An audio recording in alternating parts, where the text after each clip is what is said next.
As Sister Jamila lights her candle, she whispers a prayer passed down to her through over 40 generations of her family.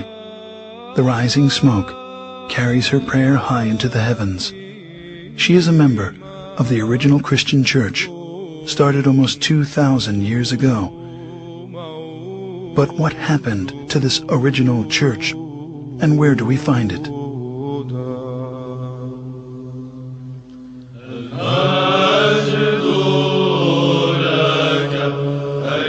At that time, those believers in Jesus Christ joined together with the apostles, establishing the first organized church community in the city of Antioch.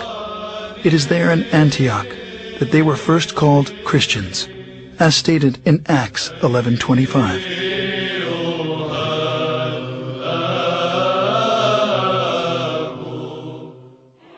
Scholars estimate there are over 2,600 groups today who lay claim to being the church, or at least the direct descendant of the church described in the New Testament. As Christianity has inarguably played a considerable role in our history, it is important to understand the factors which have led to its current divided state.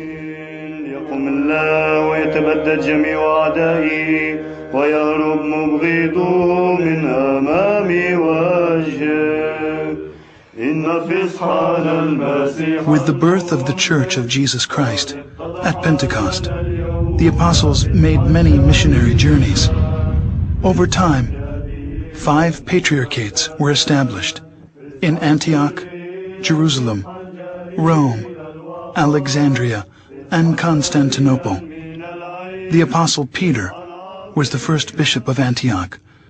12 years later, he became the first bishop of Rome, leaving the apostle Paul as the head of the Antiochian church, while James, the brother of Jesus, was the first bishop of Jerusalem. Even though they were in full communion with one another, disputes arose over the adherence to the Old Testament law.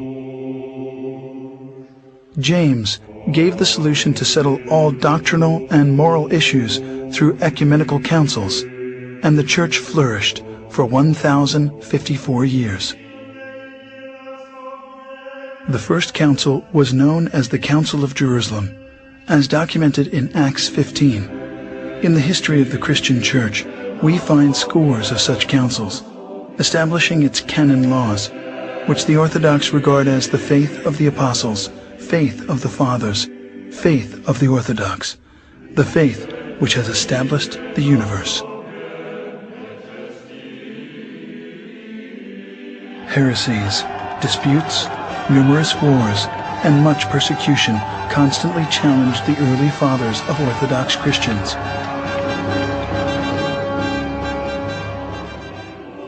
But because the church was unified, it continued to survive.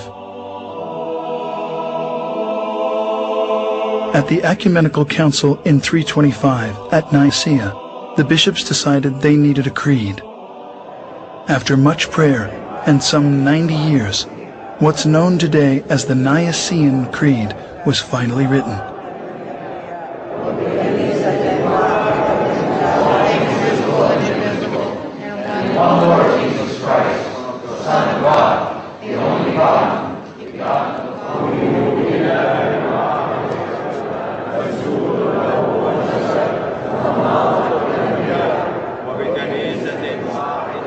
Between the years 325 and 787, 7 meetings were held to establish the laws of the Church.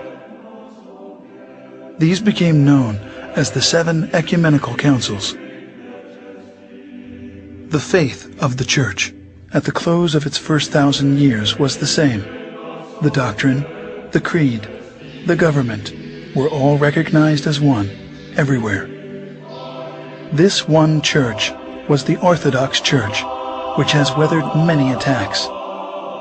This cohesion, however, was soon to end.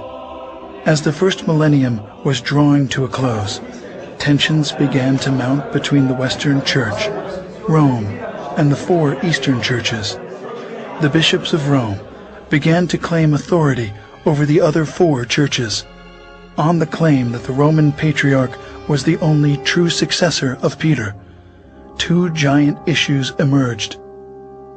First, Rome's declaration of the Pope's supremacy, and second, that the wording of the 700-year-old creed be changed. As disunity led to conflict, a cardinal was sent by the Roman bishop to slap a document on the altar of the church in Constantinople during a Sunday worship, excommunicating the Patriarch of Constantinople from the church. The final consequences of these tragic events was a massive split.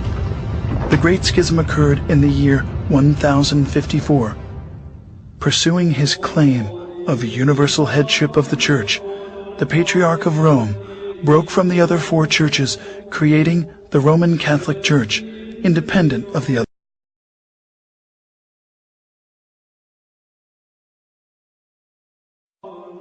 Meanwhile, the four Eastern or Orthodox Patriarchs continued to carry on. In 1517, a little-known German monk named Martin Luther, protesting certain Roman Catholic practices, nailed a 95-point thesis to the door of the Roman Church in Wittenberg. His critique started what is now known as the Protestant Reformation. Fueled by complex political, social, and economic factors, in addition to religious problems, the Reformation spread like a raging fire into virtually every nook and cranny of the Roman Catholic Church. As decade followed decade, many branches of Protestantism took various forms.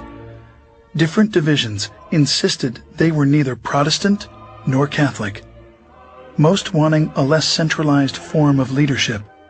Anyone could start their own church, which led to today's 2,600 different Protestant denominations. While many profess to being Christians, they reject the biblical data which speak of the historic church, throwing the baby out with the bathwater. Some pretended to be the New Testament church, but were seriously off base, leading many people far astray from Christ and the church. But that first church of the apostles, despite persecution, political oppression, and desertion, miraculously carried on. Today, the four patriarchates remain intact, in full communion, maintaining the original apostolic faith of the New Testament record.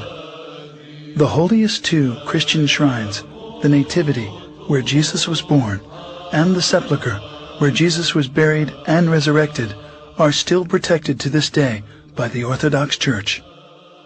As the 165th direct successor to the Apostle Peter, the Patriarch of Antioch, Ignatius IV, presides on a street called Straight, as is mentioned in the Bible. Patriarch Ignatius IV took his name after the great martyr Ignatius I, who was the third to preside on the throne of Antioch from 67 to 107 AD. Records of Orthodox tradition hold that Ignatius of Antioch was the young child Christ took up into his arms in Matthew 18:3. We did not invent orthodoxy. Churches cannot be invented. And nobody can make a church. And Christ is the only one who spoke about his own church. And we believe that we stick to orthodoxy because it is his own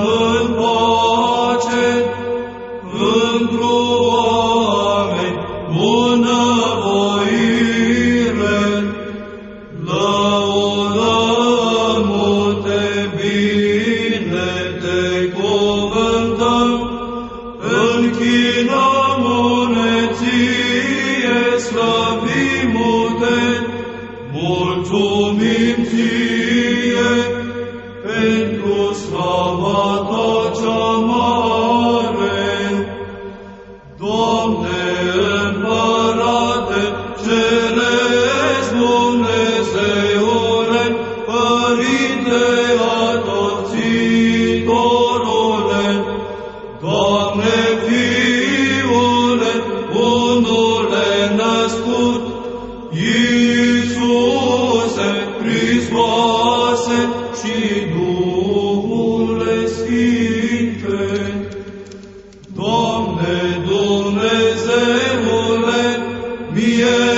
Ierușelul lui Dumnezeu, Fiul Tatălui, Cel ce ridici păcatul lumii,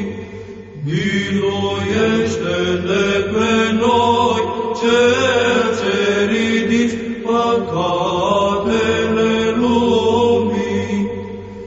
Primește rugăciunea noastră, Cel ce ședea dreapta Tatălui și ne miluiește pe noi.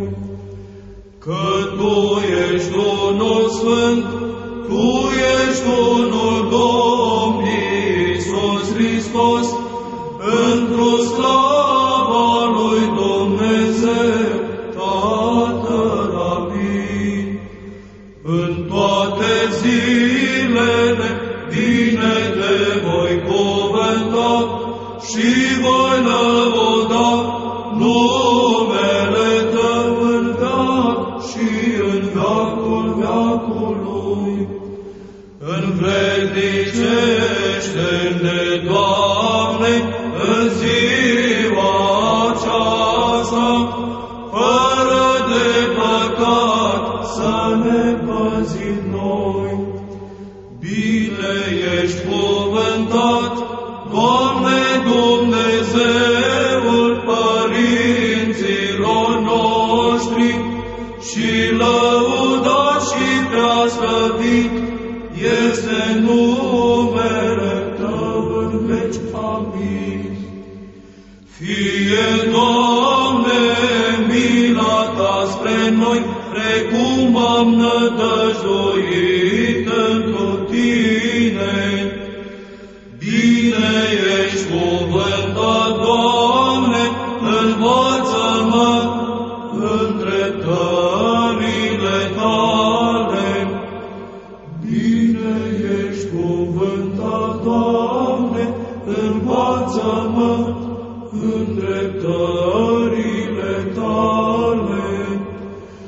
Bine ești cuvântat, Doamne, învață-mă în dreptările Tale. Doamne, scăpare Te-ai făcut nouă în neam și în neam. Eu am zis, Doamne, miluiește-mă, vindecă sufletul meu, că am greșit Ție. Doamne, către Tine am scăpat, învață-mă să fac voia Ta, că Tu ești Dumnezeul meu